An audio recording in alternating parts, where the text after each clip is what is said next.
Hello, Spiral Out Podcast listeners. Big news for the podcast. Big news. This podcast has got its first official sponsor. Yes, somebody sponsored this podcast. Drumroll, please. Head on over to rockabilia.com. It's the coolest place on the internet to get all your officially licensed music merch. That's right, officially licensed. You can get Tool shirts. You could get a Perfect Circle hoodie, a Deftone shirt. You could get a Metallica towel. You could get a Sleep Token sculpture, 9 Inch Nails pins. You can turn your whole house into a music museum. So head on over to rockabilia.com and use the promo code Spiral Out to get 10% off your order. Again, rockabilia.com, promo code Spiral Out. The podcast is honored to partner with Rockabilia. We're excited for the future. We are excited about new episodes. So thank you for listening. Enjoy this week's episode with Mark Dean Veca. What an amazing guy that is. This is probably the best episode I've ever recorded, hands down. I know I say that a lot when I record episodes, but every time I talk to somebody new, it's just so interesting and informative, and it just kind of tickles my fancy. So enjoy the episode. Again, rockabilia.com, promo code Spiral Out to get your Metallica t-shirt or your Tool shirt or a AC/DC towel or a Beatles blanket. Uh, they have a ton of cool stuff. I bought a Deftones poster the other day. And again, official tour poster. So, rockabilia.com. Thank you for listening. Spiral Out. This is Harry Man back, Francesco from Rome, Italy. And you're listening to the Spiral Out podcast with your host, Chris West.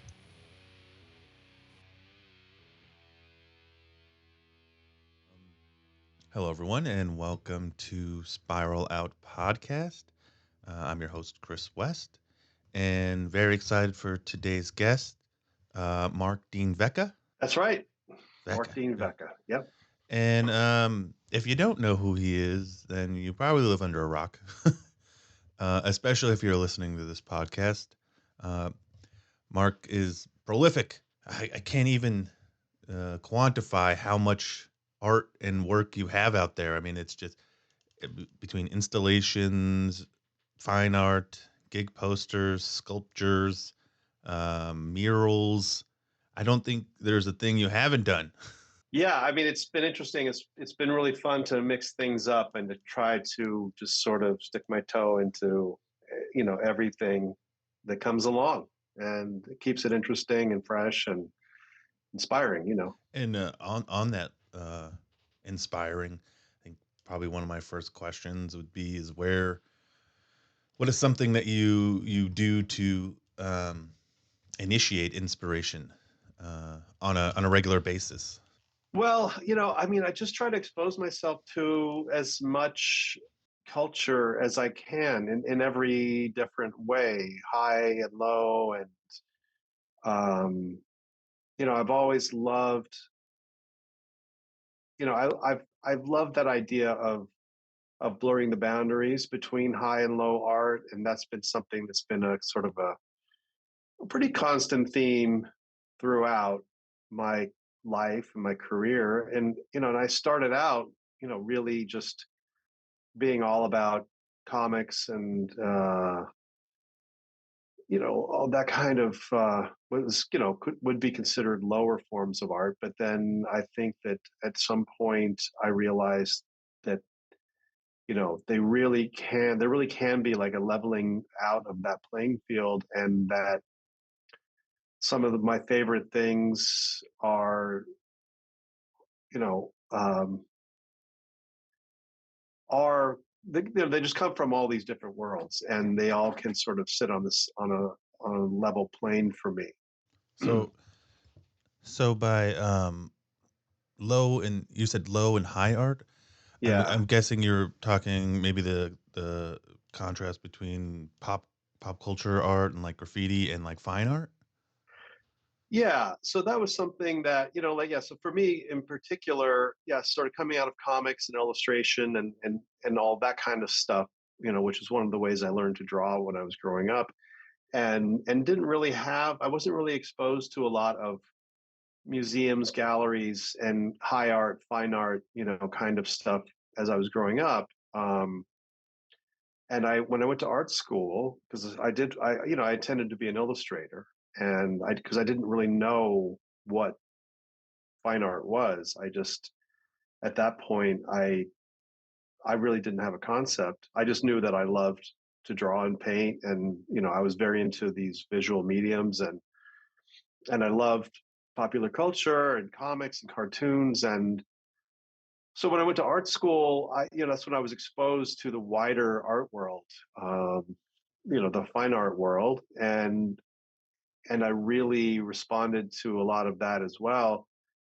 And especially the stuff that I think already was kind of playing with those, working about breaking those boundaries, like pop art, like Warhol or Ed Ruscha, or a lot of the pop artists who were using popular culture to create pop art, and not just creating more popular culture. So when you're picking a figure or a concept or a character from pop culture, something I've heard in different interviews or just read about you, and trying to figure this out myself, you can put different meanings into an established character. For example, the the Monopoly guy, Uh-huh. or yeah, the Monopoly guy, or Scrooge McDuck. Um, Mm-hmm. I guess my question, and I'm curious about how you do this, or what the process is more of picking a character and then having an idea or a concept and molding those together, um, Mm-hmm. and saying something, that might be political or might be emotional. Right. What's the process when picking a character, and again, and how do you incorporate it into that emotion or that feeling or that piece of art? Well, with the ones you just mentioned in particular, those are good examples. Because usually, like, whenever I would pick some subject matter from existing popular culture, like those characters, uh, it's not random, for sure. It's not Yeah. just, oh, that's cool, I like that, or this would be popular or something. It's never like that. Usually, there's a lot of thought goes into picking the right image. And so, yeah, I can use one of those or both of those characters as examples. That was a show. I did those paintings for a show uh, in LA in 2010 at a gallery called Western Project. And 2010, there was the whole financial upheaval that happened in 2008, and the economy and the whole world was just rocked by this whole economic meltdown. And so at that time, I was thinking about the sort of the collapse of this American dream, so to speak. I mean, we really felt like there was so much that we all took for granted as far as just the way the world worked, and the value of things, and just sort of the whole structure.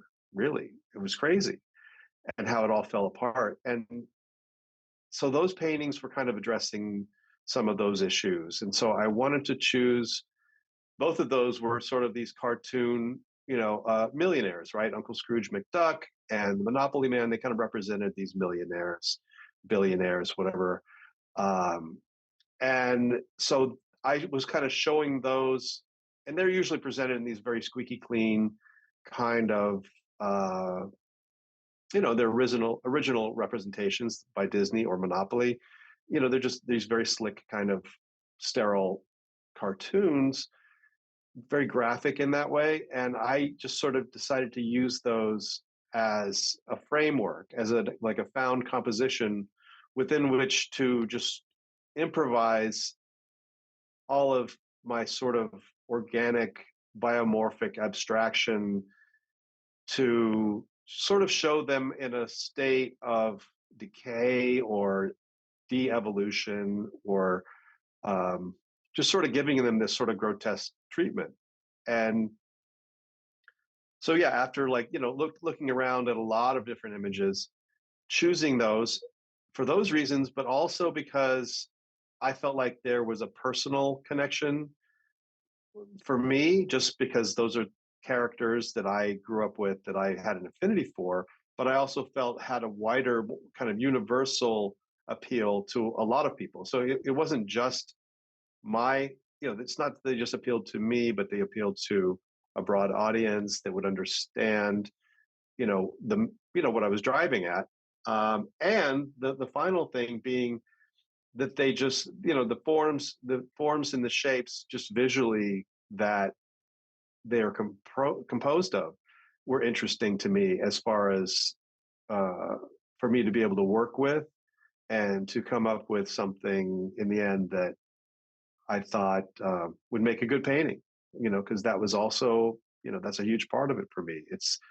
It's got to have that appeal. It's got to be appealing for me to work with, and I want to make the kind of work that I want to see.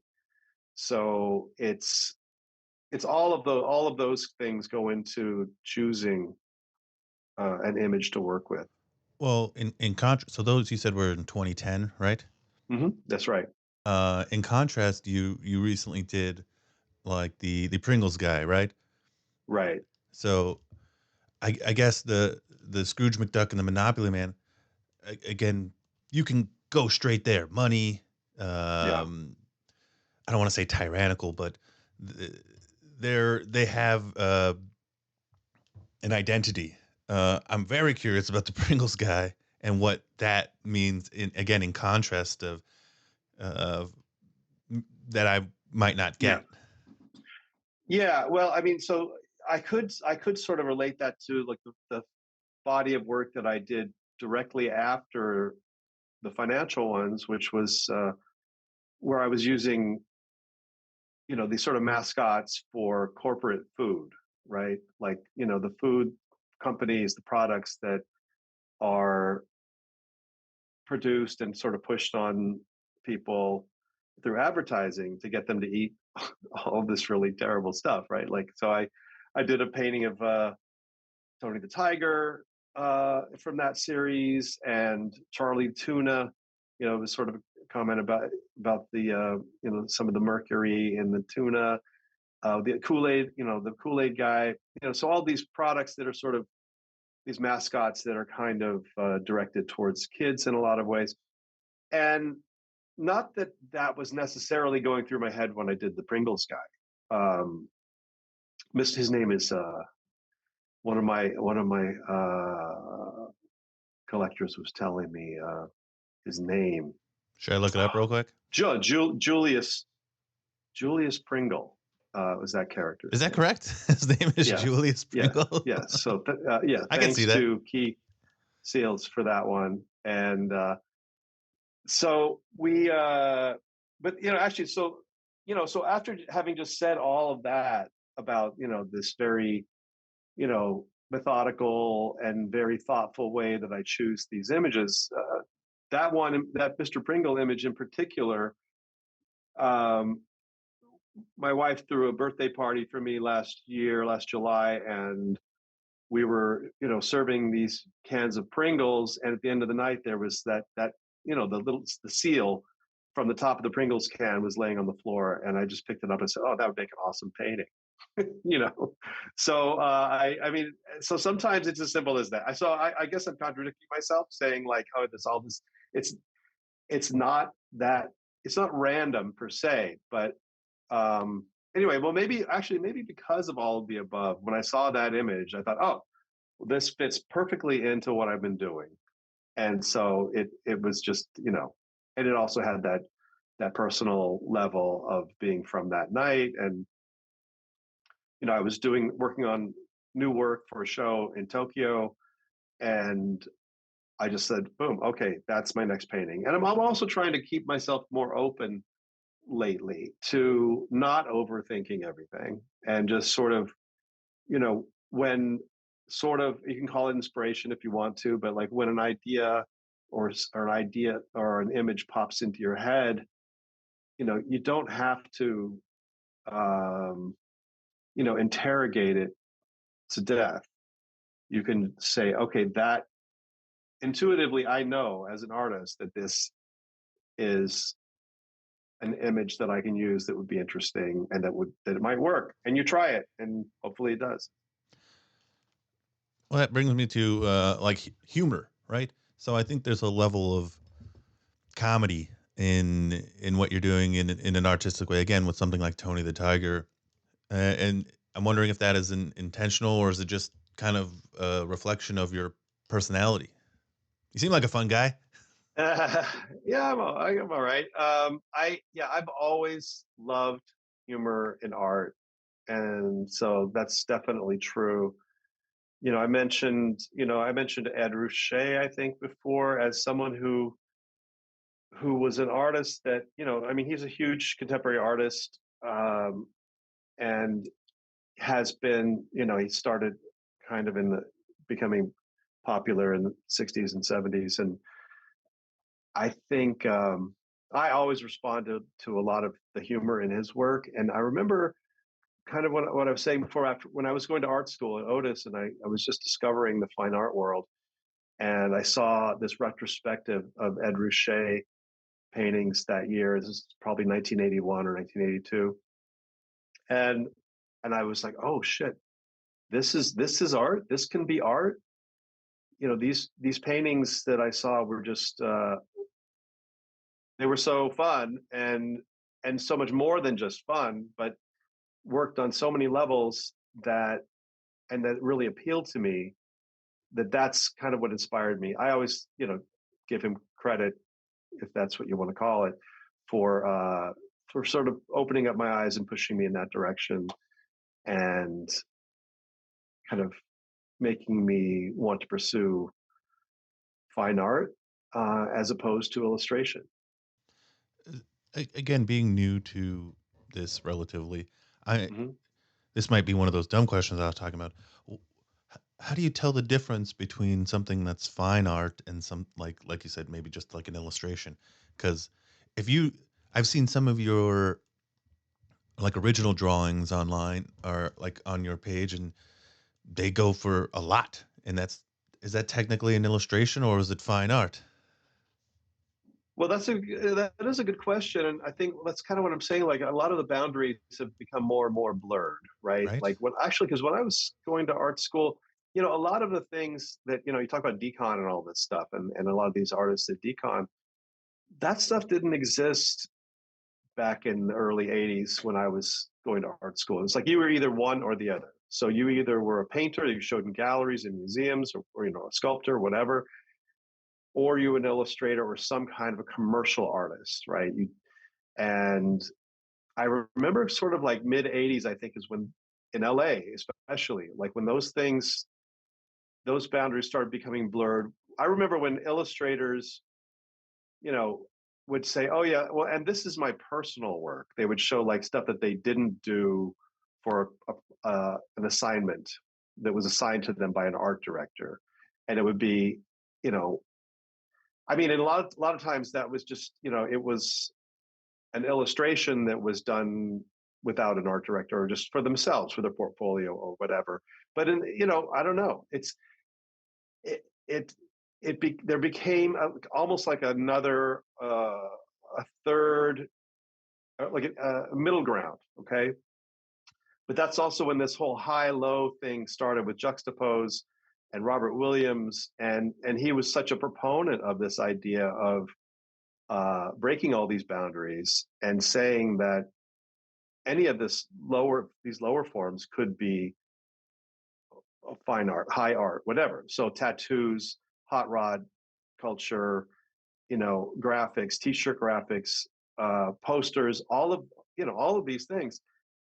You know, why can't, who's to say what is fine art and what is not? And So that's and basically what it comes down to at this point is your intention, like what the artist says it is, and the context, where it's being seen or presented.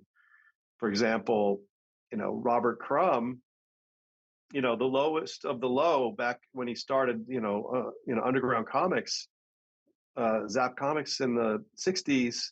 I mean, what could be lower, really? One of my favorite artists, just a master draftsman and just a brilliant guy. And now his work is highly sought after, shown in museums all over the world. And so a lot has changed in that way. So there really is no way to define it except I think how the artist defines it and how the greater, world defines it. Do you think it has something to also do with um, like reputation? Like you have a great reputation and you have this universe of work.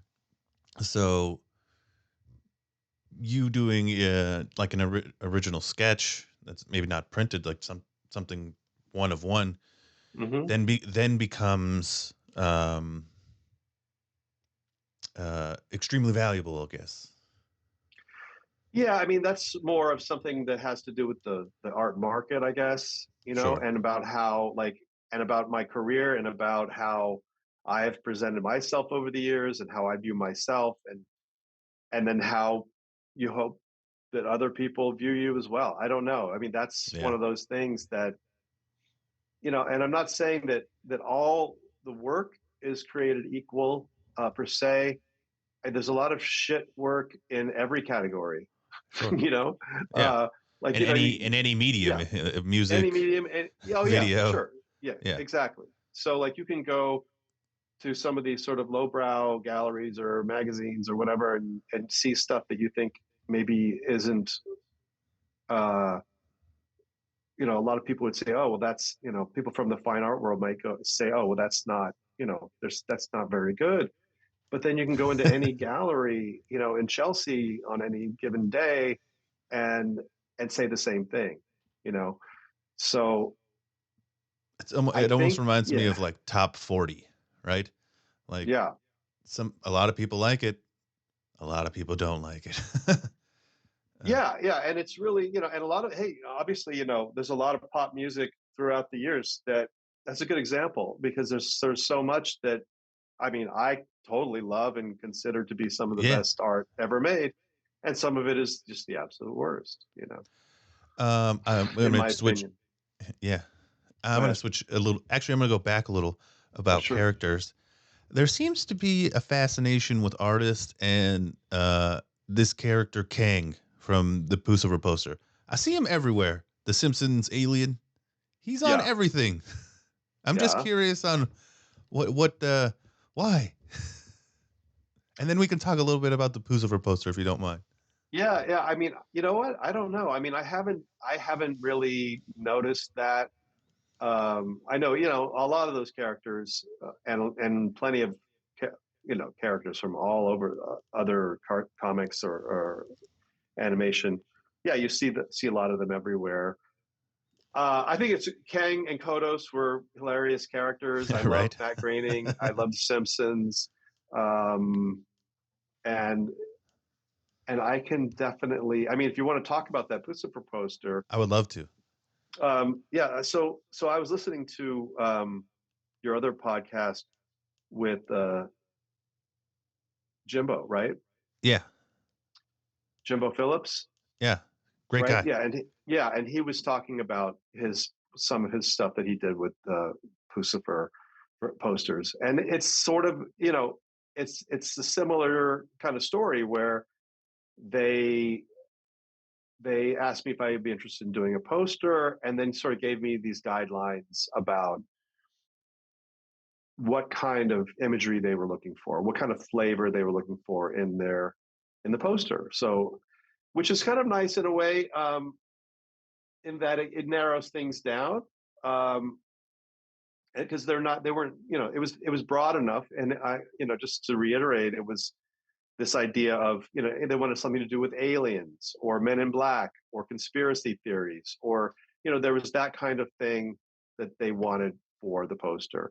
So my job then is to sort of say, okay, well, where does what they want overlap with what I do and what I want? So it was kind of like looking around. Like I once again, I love this idea of taking a found object out of popular culture that I have a connection to, that maybe other people have a connection to as well, and then using that as a structure or a form within which to improvise all of my line work. And so I looked around and tried to find different, aliens that were out there that Were, that I could work with. were there any Um, contenders? Were there any like runner-ups? yeah, I was just trying to think what there was. Yeah, I mean, there was probably like, there was one guy, I think from, well, there was the guy from, I don't even know their names. There was the character from Warner Brothers who was like Marvin the Martian, Right? probably, or like the Flintstones. I don't know, had like this other guy, and Oh yeah, the little uh, guy. yeah, like I don't know, the Great Wazoo or something, Yeah, and who also you was know, in Jetsons, I think. in what? Wasn't he in the Jetsons as well? Yeah, maybe it was the Jetsons. Yeah, but maybe both. But I think. Yeah, I think he went to both. yeah, and so, but you try to look around, and then then it becomes okay about like all of the other things that I mentioned about the shapes and the forms and what you know what it might look like, um, and so yeah. But anyway, so I settled on Kang, and I thought, okay, this will make a killer poster, and that's kind of then it's basically taking it and then making pretty much making a straight up drawing as if I wasn't doing a poster, just doing a black and white ink on paper drawing of Kang, and then sort of turning that into a poster with the text and all of that. What I'm curious is you seem to, and I know you've been asked about this a bunch, um, and I've explained to, toil de joie, right? Yeah, toile de jouy, Toile de G, toile de jouy. So toile is a toile cloth, means right? cloth or fabric, Yeah, right? And jouy is a town in France where it was made popular in like the 18th century, like yeah. Marie Antoinette kind I of looked, days. Yeah. I looked up a bunch of it, Okay, cool. and got a little bit of history on it. But this pattern style that you do, which is Hmm. again this French word that I'll mess up a billion times. Um, you seem to be able to create anything out of it. I'm wondering if you do like the outline first and then kind of figure out how to incorporate these strong lines and uh, this pattern into literally anything, like a gun, Tony the Tiger, Kang. I mean, Ronald McDonald, Batman. Well, yeah. Well, actually, so there's that you're kind of talking about two separate things. Oh, fair enough. Please school Yeah, me. yeah. No. It's just like so. The pattern toile de jouy. It's this textile pattern from 18th century France, right? And so the story behind that is that I discovered that on my mother-in-law's bathroom wall, her wallpaper, and I just was fascinated by it, and I just loved the intricacy and the draftsmanship and the way it repeated. And I was like, wow, I really got to do something with this. Like, I don't know what, but there's something there for me that's just really fascinating me, and that's kind of what, that's, they call it inspiration, I guess. But I ended up just taking a photo of it. And then when I got back home, projecting that pattern up onto a large sheet of paper, about 40 by 60 inches, and just blocking in the basic pattern, none of the imagery, none of the detail, just like the pattern itself, the big shapes. And then I just jumped in with at that time just a brush and some acrylic, I think, paint, and I had no idea where I was going or what I was doing with this at all. And I just started in doing probably some abstraction, just some abstract lines and forms and shapes. But in those, in the toile de jouy patterns, that existed, you know, back in the day, they were made up of imagery, usually images of the countryside or mythology or history. They were recognizable images within them. And so what I would do is I would do all my sort of abstract areas, but then I would insert something, very faithfully rendered in my style, images from popular culture once again, from album covers, advertising, comics. I tried to really be diverse and balanced in a way. Logos, just like tried to pick a lot of different things that's either sometimes were very connected thematically or just completely diverse. But it really opened up a new way for me to work, which was really just kind of blew me away. It was like, oh my God, thank you. And I feel like I have like so much freedom to do whatever I want to, whatever I feel like. And it was very much like going back to, what really got me started drawing in the first place, back when I was, a kid, and just sort of having fun and just doing what I loved, and not maybe not being so precious about all of it. So that was the toile de jouy. I mean, that was the toile works, in and of themselves. Sure. Later on, I I kind of flipped it on its head in a way, and I would start with the found object, which would be the Tony the Tiger, and then do all of my improvisation within that figure, usually with a very uh, minimal background.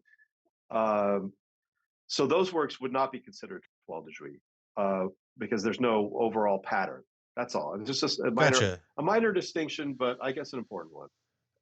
Agreed. So again, what you're trying to tell me is you found this style with the Toll de Vie, Hmm. and then, like you said, you flipped it and kind of created your own style that you could use uh with characters and throughout your whole art. You kind of, I don't know the word. Um, Again, you found your identity after playing with the 18th century pattern. Yeah, yeah. I guess that's true. Yeah, I mean, I remember when the first one I did was, and also, I got to say that this it also came out of one of my collaborations with another artist, Cause. Are you familiar with Cause? No, but I'm gonna write it down. Okay, yeah, okay. He's a big artist, KAWS. He's started out as a street artist, and now he's like kind of dominating kind of a lot of the art world. Um, but like over my shoulder here, this Hmm. skeleton here, that's the piece that I did in collaboration with Cause back in 2006 or something. I don't know. But when so I did some t-shirt. He had a company called Original Fake, and they were doing t-shirts. And so he asked me if I wanted to collaborate and take some of his characters and give them my treatment in a way. So I did some of those, and then I realized, okay, this is something that I could. Uh, this is interesting. I just said, "What? This is interesting. This is like a new way for me to work, to to do my work, but not have it necessarily tied to this overall pattern." And the timing was really good because I was getting a little tired of doing those patterns. I mean, they were very successful for me, and I got a lot of attention from them and sales, and that was great. But after doing them for a few years, I was like, okay, what's next? And so this was kind of the next step in the evolution, was to sort of take these figures and isolate them and give them the treatment. And I've gone back and forth. There's I always say there's no harm in circling back and pulling things out of things that ways of working that maybe I had given up in the past. I'm always down to sort of mine my own history for imagery and ideas, and yeah, I continue to do that. So what do you think draws you? Sorry, what do you think draws you into this particular style with the heavy line work and intricate patterns? What do you think it is about it that resonates with you? Well, one of the ways that I learned to draw was from comic books. So I was very into Mad Magazine as a little kid, as well as other, like, Archie comics and superheroes in DC and Marvel and stuff like that. But Mad Magazine for sure. And I would copy as a kid. I would just copy out of Mad Magazine, and then later on, like in high school, got into underground comics. Zippy the Pinhead, Fabulous Furry Freak Brothers, stuff like that. Artists like Bill Griffith and Gilbert Shelton. And so I was way into that stuff, and I would just copy. And so I just learned I learned to draw that way, and I love that kind of drawing. I love the simplicity of that kind of line work. How you can take in a few simple lines create form and shape and depth and space.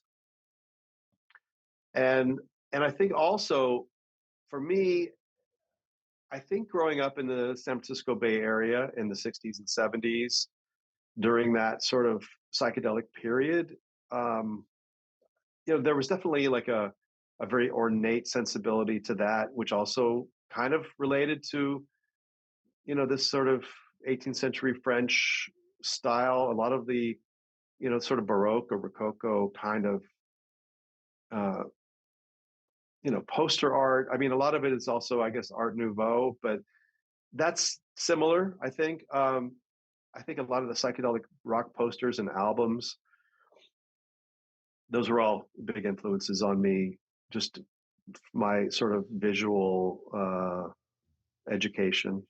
I guess a better question might be is how did you recognize, like, again, you're figuring this out as a young artist. At some point it had to click, like, oh, I need to go this way, in this direction, with what I'm doing right now. Was there a moment? Was there a reaction from people that motivated you to keep going in this unique direction? Because it seems very unique to me. Um, Well, yeah, I mean, I can just a few things pop into my head. So, I mean, in the very beginning, just sort of my whole identity as being an artist was, in the second grade, when I would copy something out of a comic or something out of a magazine, and the other kids would say, "Ooh, you're a good artist." And I'd look around and say, "Really? What? I am." But it was like, so it felt good. You were getting that positive reinforcement. So sure. I keep doing it, right? This was something that set me apart, that people responded to. That So there was that, and then so that was, anytime you get that positive feedback, it just kind of makes you want to keep going and do more. And then I know that another thing that comes to mind with, I had another professor in art school, John Mandel, when I was, I think, a junior at Otis. Yeah. And I brought in, I remember one week I brought in some drawings and for this critique, and they were like, "Yeah, well, I don't know what you're doing. What is this? What is this all about? Like, why are you doing this?" And I don't know. And then the next week I brought in these very gestural, sort of heavy line, scribbly kind of autobiographical drawings, and he kind of went nuts for them. He was like, I challenge anyone to say that these aren't great. And hey, once again, that made me feel really good, and that was like, okay. So he was definitely, somebody who really pushed me on a certain path, and a lot of that work got a lot of attention, positive attention from people. But yeah, I mean, it's kind of a thing where you just do things and to see where they go, you know, for yourself, like how successful you think they are, how other people respond to them. I mean, you can never go and try to make work to please people. It never works. But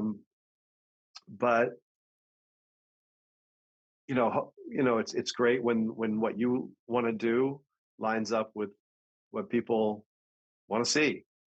I mean, I think that way, you get to keep doing it. Yeah. And you get to live like how you want to live. Yeah, I mean, if you're lucky, you can. That's the whole point, right? It's sort of like if you're lucky, you get to keep making it. You get to keep going, and um, that's all I ever wanted. That's all I ever asked for. The goal that I set for myself was really just to be a working artist, which I thought was, a really, uh, a kind of a lofty goal in a way. And in some ways it is. I know there's a lot of people, there's all these statistics that say how many people start out and how many fall by the wayside. And I think I like think that, 3% hmm? is like, I think 3% is usually like the given metric on Yeah, who becomes something like that. successful in something like media or art or acting. Yeah. It's usually like 3%. Yeah, something like that. Yeah. I mean, that's probably on the high end, but You're not wrong. it's just, but it's, because over the years, yeah, people, and I get it. I totally get it. We've all had those feelings over the years of, wow, you know, do I want to, can I keep going? Do I want to keep going? It's hard. And then, but there's nothing else that I, you know, would rather do. There's nothing else that I want to do. I don't know if there's anything else I can do, Well, but it's, I mean, that resonates with me in the podcast. I mean, again, I say this over and over. I use this podcast as a learning opportunity. Again, I'm trying. I've never considered myself to be creative. Uh, More of a technician, even though I've played music. I make short films. It just seemed very logical for me and technical. And now getting into poster art and just art in general, it has sparked something of like, okay, what does it mean to be creative? What does it mean to be an artist? And how do I pursue something maybe not technical but creative? And I'm very curious when I'm talking to artists on what they think it means to be a creative or an artist, and the difference, I guess, between doing something that's technically good and doing something that's creative. yeah. I mean, that's a tough one, but Sorry. yeah, but no, it's I don't know. I mean, because I mean, I think a lot of those terms are hard to define, and For sure, for sure. I mean, Well, I yeah. guess the question for you would be: is do you consider yourself to be a creative? Oh yeah, for sure. Yeah. I'm very curious about this concept that you were talking about before of chaos and order, Mm. and um, the one I think recently that I saw that really portrays this is the ornamental illness stuff that Hmm. you just started posting or is just coming out? Because it seems at first glance you're like, wow, that's really chaotic, but then you really look at it and it's very symmetrical and detailed. And there's four of them for five of them, right? Oh, okay. So you're talking about, yeah, the the black and white prints that are up on my Yeah, site right yeah. now. What are Okay. they? The liar, tear, fur, and o? Yeah, actually, yeah, it was. So that's Lair, Tear, Fur, and O, Oh, I'm sorry. and that's all right. No, no, no, and actually, so that's those are uh, new prints that I did with at a residency at the space program in San Francisco a couple of years ago, and they are all taken from drawings that I did over just over 20 years ago. Um, Oh and they're wow. once again those are very. And I also have some of the toile de jouy drawings up there too. Some of prints that I made from those very first toile drawings back in 2001 or so, 2002. And so yeah, I did those as sort of a 20th anniversary commemoration of those.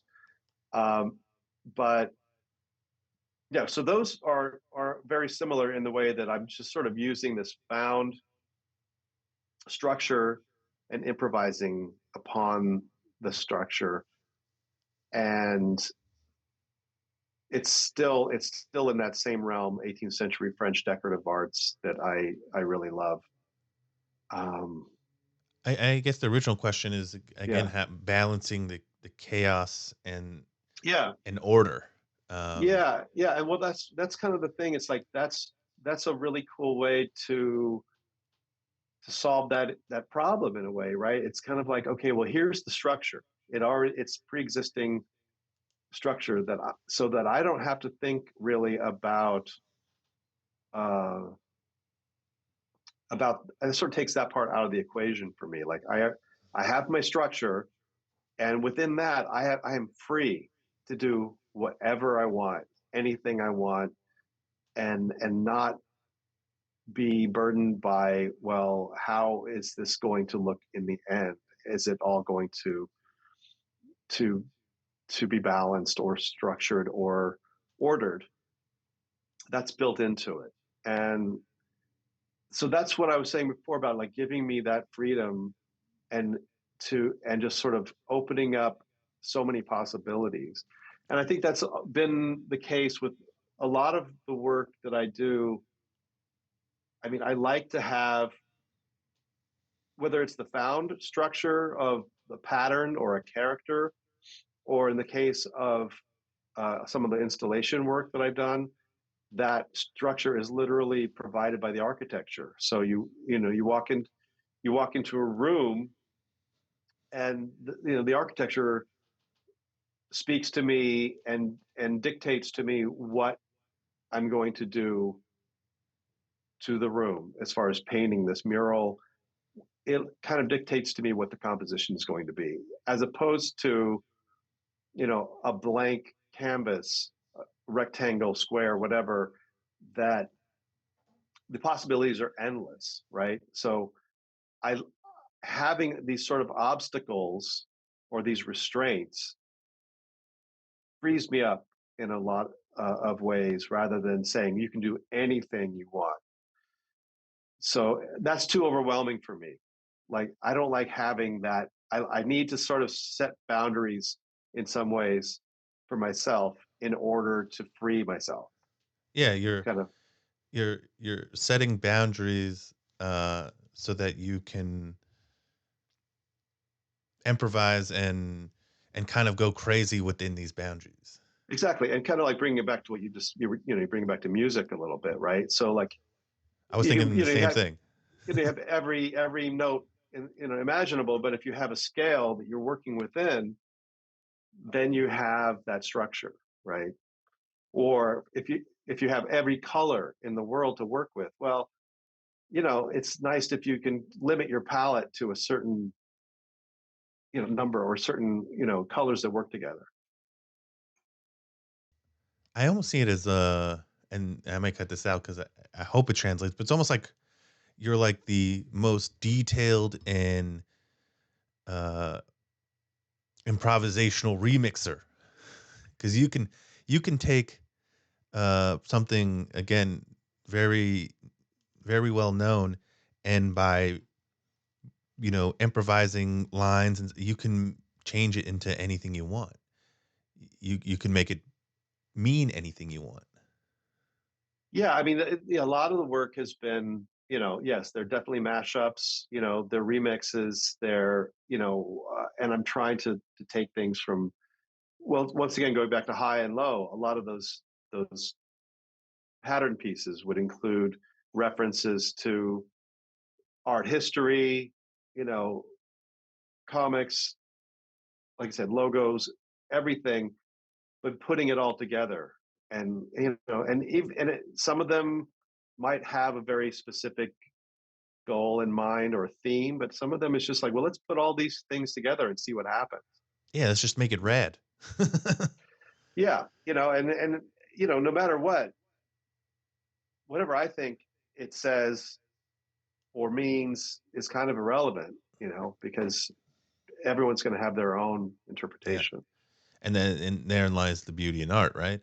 Yeah. Um, so again, we're going to go back to these big installations.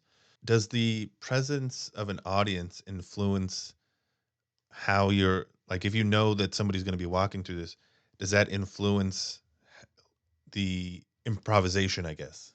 Yeah, well, I mean, that's kind of the way I approach it to begin with, is, with that in mind. So you're dealing with this architecture, right? And you're thinking about it in terms of,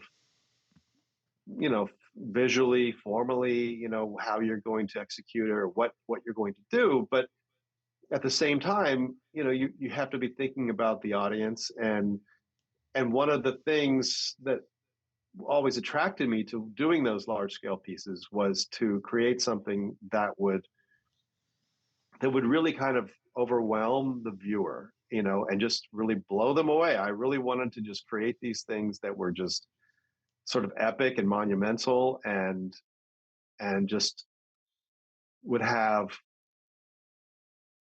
just a lot going on visually, and create something that people could go into. I would like to transform the space from, your typical gallery space where you would walk in, look at each piece, and keep going. I wanted to transform it into a space where you could go and hang out. So I would put usually, I mean, been doing this forever. I would bring in these beanbag chairs as sculptural components that would sit on the floor. Sometimes the floor will be painted or have printed graphics on the floor.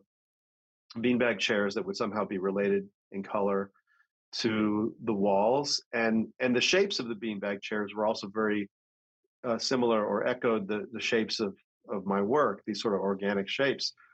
So you're transforming this kind of gallery space into a place where people can go and hang out and enjoy it and spend time with the work, and maybe sit on the beanbag chair to stare up at the ceiling that I painted, and um, so that in that way, yeah, it's very intentional.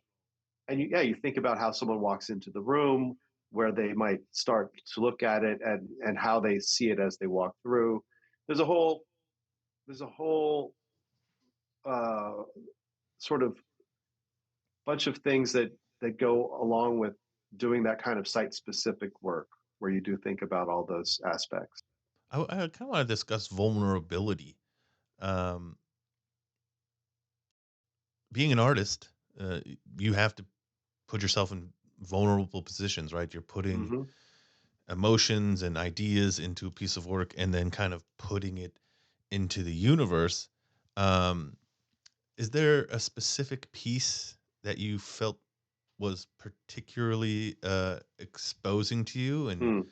and were there any challenges putting it out?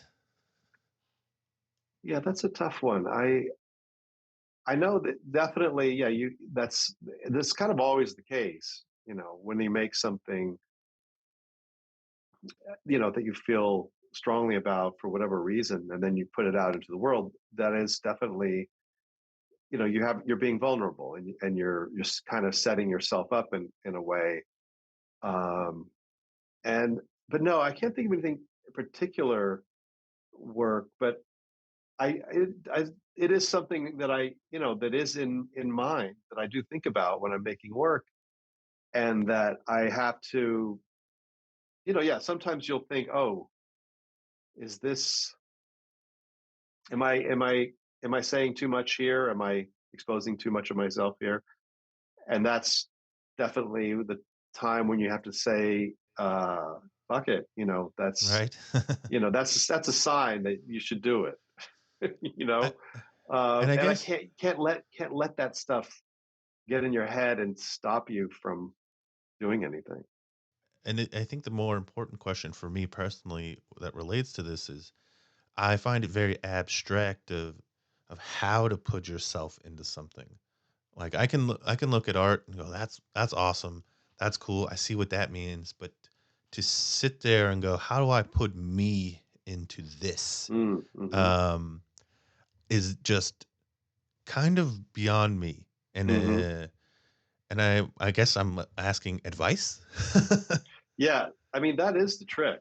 I mean that really is the trick, and I think that comes from just doing a lot of work and kind of going back to what I was saying about being in art school and coming in one week with this work that was just like kind of went over like a lead balloon. I mean, even though there was nothing wrong with it, but then the next week doing something that was really unique to me. And that's kind of what I learned in that class actually was, make the work that only you can do, and that's kind of what I've always tried to do. Um, and it just comes from doing it. And in fact, I can think of other times, actually it was when I first moved to New York and I was kind of trying to reinvent myself in a way, or reinvent my work and break out of maybe the work that I had been doing just after I got out of art school. And it just came down to sitting down and doing like a lot of automatic drawing, just letting anything and everything come out, and then trying to be careful enough to notice when something came out that was interesting or that captured something for me that spoke to me, even if I didn't know why. So I remember that very specifically, and kind of latching onto that, and then um, exploring that farther. Do you find that the act of creating is more significant than the finished product, or the other way around? Hmm. Well, that's a good one because I love making the work. Uh, But the reward is great too. yeah, yeah, yeah. I mean, it was something because I go back and forth. I think it's like sometimes it's like it's really about the finished product, man. And I love to have that piece when it's done. But I don't know. Maybe as I've gotten older as well, I feel like there's nowhere I'd rather be than just really involved in making work and really getting involved and lost in making a painting, a drawing. That's the best. And so yeah, I wouldn't want to lose that, right? Like I wouldn't want to say, okay, well, if you had your choice and you could just snap your fingers and the work was done, that would definitely not be. Uh, I wouldn't value that as much. So yeah, I'd have to say making it is the thing. This might be a weird question, but I have this fantasy that when you're looking at stuff and you're maybe walking around or hiking or just living your life, you kind of see things in this pattern that you draw in, or can look at an object and go, okay, this is how I would this is how I would draw a camera, or this is how I would draw a microphone, or I don't know, it's kind of ridiculous, but is that in there somewhere? Yeah, no, for sure. Yeah, you're always seeing things, and then like, uh, You're like, let me draw this fridge real quick with these lines here and do these intestinal looking whatnot. But yeah, it's kind of well. One thing that I can think of in particular was there was a. It kind of goes back to the Mr. Pringle thing, right? So it's oh, very similar. exactly, It's exactly, yeah, it's yeah. very similar in that way. You just see something, and, oh, boom. But there was another time where I was driving down the street, and there was this banner outside of a this little restaurant on the corner. It just said breakfast burritos, and I thought that's a painting right there. That's a boom. I'm going to take that and make a painting, and kind of what I did was took that literally took that. I took a photo of the sign maybe, and uh, Is that out I there used. somewhere?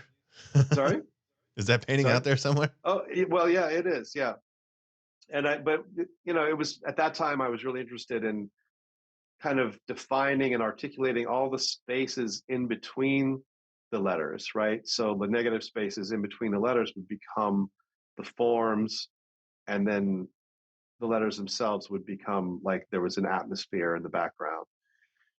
So it was just sort of once again a way of creating a structure within which to improvise, and that goes back also, I think, to music as well, to sort of like improvising on structure, chord structure or something. I don't have too many more questions, but Mhm. um, I mean, I could go all day, but I don't want to take that much more of your Mhm. time.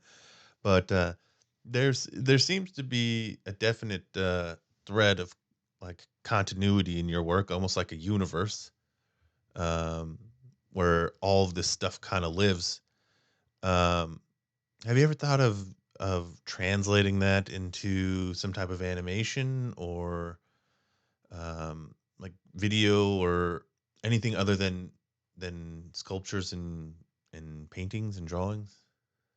Yeah, I mean, people have asked me about that over the years, and people have suggested that, but it's like I just wouldn't even know where to begin, and that's just not something that I feel like I could do, you know. So that's just never. I don't know. I think that's something that is just beyond me technically, so I just never pursued it. Um, so again, having such a prolific and long career with somebody with your stature, does the word legacy come in where you're like trying to think of your work as a whole and like a lasting impression that you will continue to do, or in turn, like how do you keep evolving? Well, as far as legacy goes, like that's definitely something I don't think about and don't really care about. Um, I'm just sort of making my work for here and now, and if it lasts, that's great. But it's not like that's not necessarily the goal. And as far as evolving, yeah, I mean that's been all the thing. It's like over the years, it's interesting because there have been times where I've gotten bored with certain thing I'm doing, and it just you it's kind of impossible to sort of make to evolve without it happening just naturally, right? So hopefully things just evolve on their own, kind of naturally and slowly. Sometimes it will look like a big jump, especially to me. Sometimes I feel like it's a big jump. Other people might think it's not, but it's just a matter of doing what you find interesting at the time. And like I said before, it's fine to circle back, grab something from the past, bring it forward, see how that works now with what I'm doing now. Or What are you doing now? What are you doing right now? What is something that's you've been working on that you're allowed to share? well, I did a lot over the summer for the show I had in Tokyo, which was in October, November. So I did a lot of paintings and stuff for that show, and that was kind of a big push. And then we had the show. It was great, really fun to go for a couple of weeks and come back. And then I got really sick for a couple of weeks, and Oh then it no. was well, I don't. Yeah, I was just whatever. And then it was Thanksgiving, and then and then it was decon, Yeah. and then it was Christmas, and then it's Yeah. just like I don't know the whole I thing had the between same type of thing.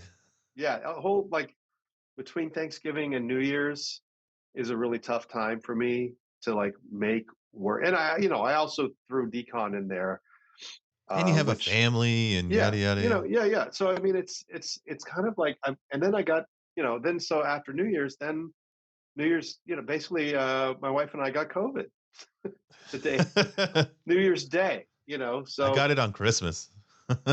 you got it at Christmas, Yeah, like yeah. right on Christmas, I Oh, got okay, COVID. yeah. yeah. So that kind of, so then like today is the first day that I tested negative. Oh Uh, wow. yeah. So it took like 2 weeks. I mean, not that I was feeling bad the whole time, but and it was pretty mild. I got pretty lucky, but I'm really really dying to get back to just being like getting in the studio. There's nothing better for me than like just being in the studio every day, working all day, picking up the next day where I left off the day before. I love that, but it's so hard for me to get into that groove. Once I get into that groove, I'm great. I can do it. When I get out of the groove, it's hard to get back in. I completely Uh, understand. yeah, and so today was kind of like the first day of like well, maybe not today, but it's this week is kind of like okay, it's there's nothing else. I need to just like catch up on everything and then start some new work. I mean, I'm working. I've been working. I did a commission, when I was over the last couple of weeks. One of these, the stormtrooper helmet. I don't know if you Yeah, ever. All these objects I paint on. So that sure. was a commission. So I got that done. That's great. And then this other thing, I'll get it. Oh, your camera follows you. Yeah, That's awesome. it's the iPad. Yeah. So this is in progress, but so I've been working on this. And this is a Uh, commission? this is just like I got this mannequin head at a flea market. Well, I just yeah I found this at a flea market and about a year ago, and it's just been sitting in the corner. And it's kind of a crazy thing, but these objects that I paint, I only paint them during football season. And I sit there and I watch football, Monday night, Thursday night, whatever. And I sit in here in this room and I paint these objects. And so I did another one, a Bob's Big Boy that's up in the case over here, and then I did the Stormtrooper helmet, and then I had this sitting around. And I thought, okay, well, I'm going to work on that because I'm waiting for something else to come. I'm painting a Fender bass. I'm painting a Fender Precision bass coming up. Anyway, what's this? What do you have to show me there? It's a blank. I've had this. It just reminded me. I've had this Batman head that's Uh huh. white for like 12 years just sitting around. Oh, how funny. That's And cool. yeah, but it Well, just reminded me of like, yeah, oh, I have this blank Batman yeah, head that I've had yeah. for literally over a decade. Well, that's so funny because yeah, I mean that's something like that I would go and find at a flea market, and I would buy it and bring it home and paint And it, doodle on it. right? Yeah. So yeah, so like the Ronald McDonald over in the corner here, I found Yeah. that at the Rose Bowl flea market, and a lot of those other things, the smaller objects, the banks and things. But yeah, that started as a collector of mine in Taiwan wanted me to paint on these objects, these cause toys, and I kind of didn't really want to do it because it's hard to do to paint on these three-dimensional objects. But you know, he made me an offer I couldn't refuse, and so I did. And it turned. I was like, wow, this is kind of fun, and I like sitting here watching the game, doing this. So it's become something I do. I've been doing every year, last for the last few years, every football season. It sounds so ridiculous, but I don't think so at all. in a way, yeah, it's like so I don't, yeah, I'm not wasting my time, and it actually gets me to sit down and focus on something. It's kind of a nice. If you don't mind, I would like to send you this as a gift for you to keep and paint in while you're watching football. You just have it. All right. No strings attached. Well, I can't say for sure if I would paint it or not, but that's cool. Thank you. Yeah, if you get to it, you get to it. All But right. I feel like it's wasteful sitting on my shelf unpainted.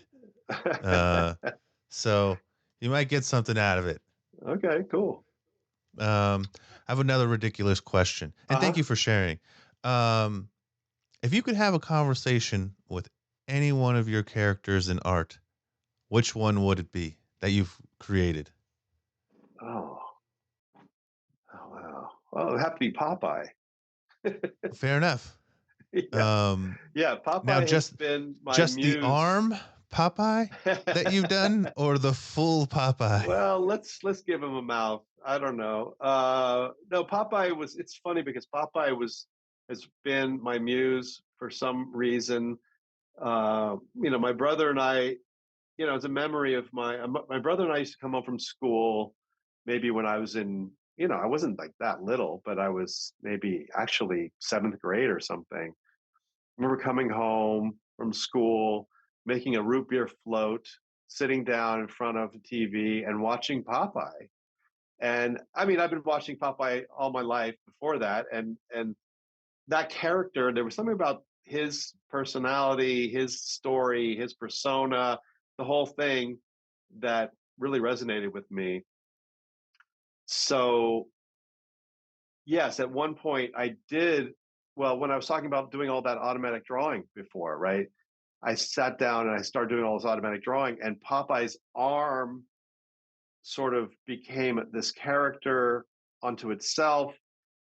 And the other characters from Popeye, Bluto, and Olive, all the other characters kind of, they had their own sort of deconstructed, sort of self emerge. And I spent about 4 years or so almost exclusively working with that imagery.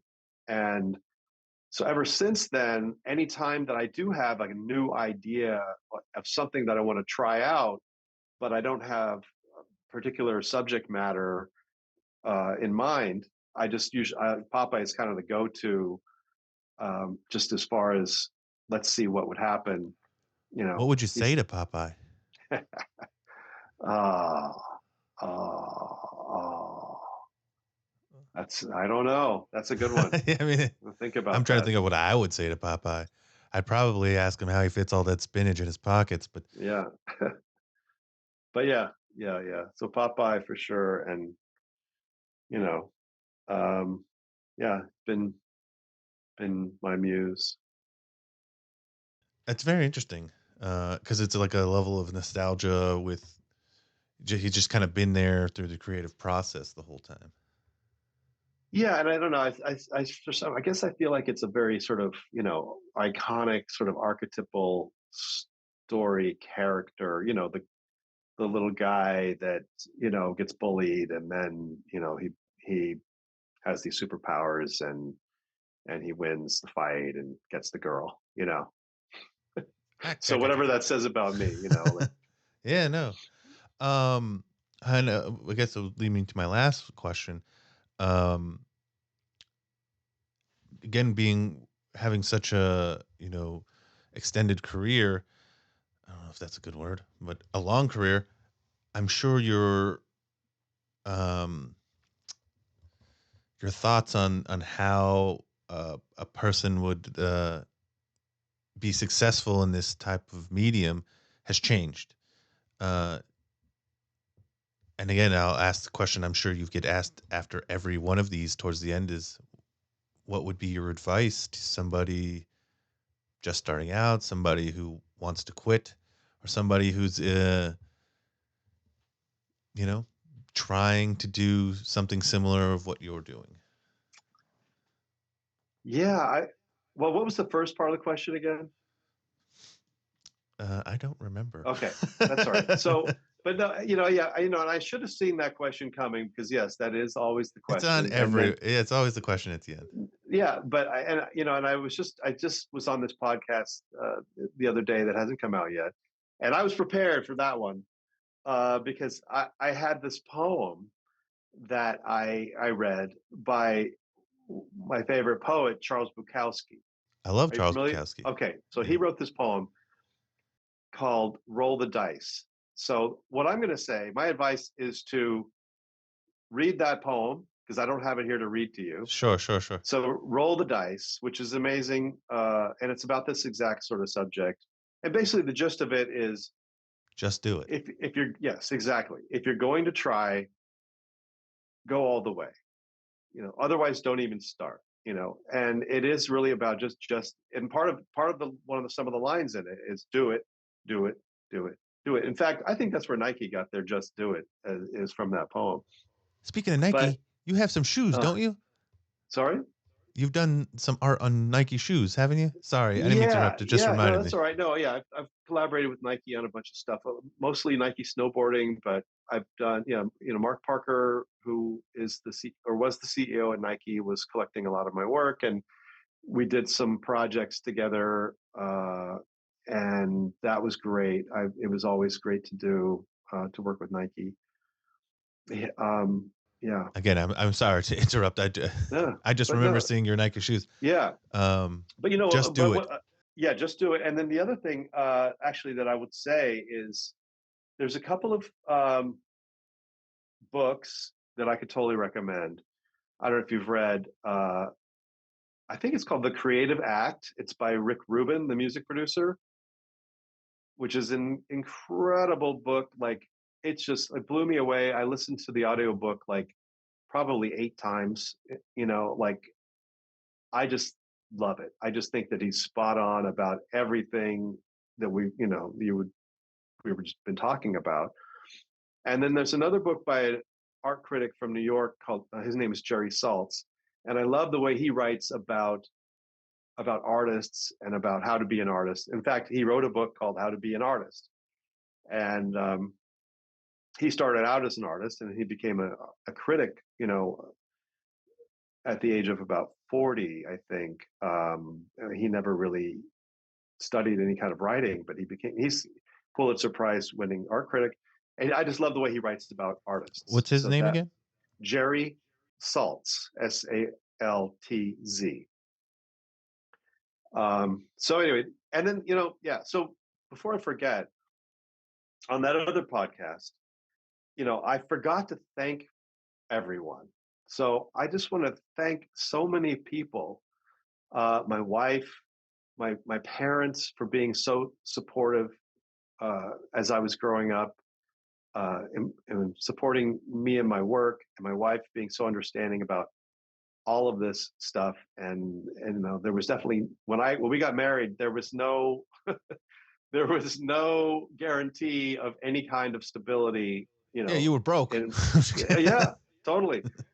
So all of that, and my son and my friends and all of the people who have given me, you know, opportunities to show my work, and all of the people that have supported my work financially and collected my work. I mean, it would not be possible without any of them. So, I just wanted to say that on this podcast. Last little tidbits. Is there a character you haven't used yet that you would like to use? Hmm. I don't think there's any one character lurking out there. It's usually no. It's usually more of it kind of goes with the time frame that I'm working. Something will pop up relative to that. So no, I can't say that there is. And is there a band you haven't done art for yet that you would like to? I remember you asked Jimbo this, or someone, and I ask everybody. no, you know what? I mean, Ween. I've done a couple of Ween posters, and Ween is really my favorite band right now that I listen to more than any other band. So I'm always psyched to do that. Um, and it's funny, like a lot of the music I listen to is by bands that are just like old. So they're probably not even really, performing. But no, I mean, if I could do like if I could have done like a poster for Led Zeppelin or something, yeah, I would do that, right? But they're not around anymore. So Any hints at upcoming gig posters? yeah, it's funny. I don't know if it's supposed to be secret or not. I remember back when I would do Primus posters, so they'd say, "Oh, well, don't keep it under your hat. Don't say."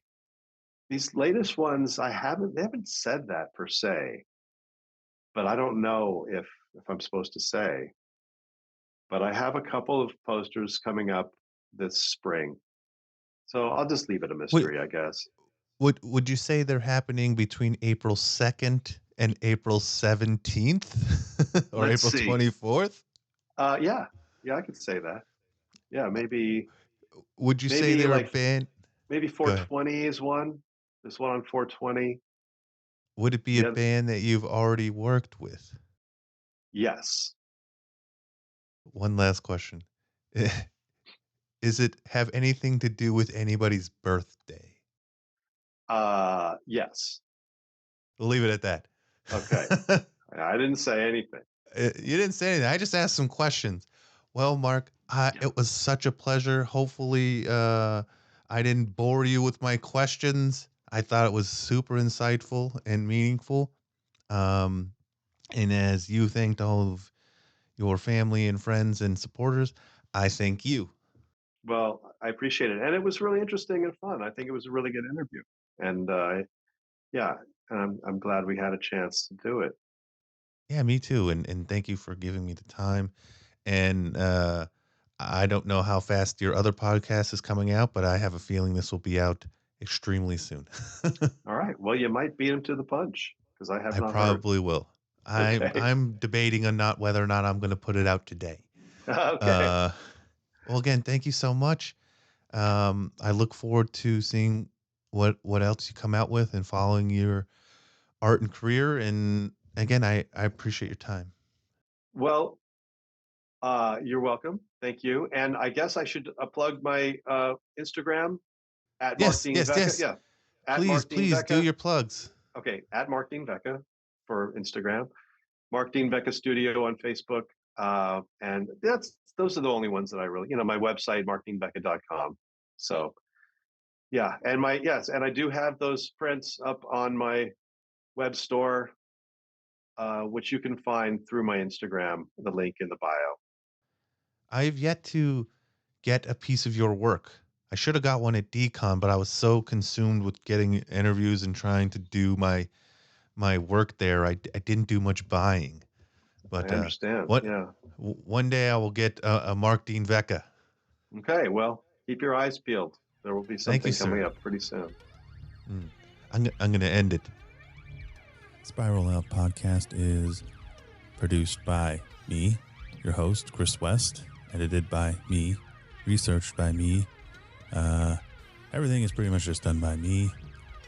Go to our website, spiraloutpod.podbean.com. Follow us on Instagram at spiral_out_pod. Facebook, Spiral Out Podcast. And again, if you want to see some of the images associated with this episode, click the link in the show notes and it'll take you there. Again, thank you for listening. Spiral Out. Pod dismissed. Wait, that's another show.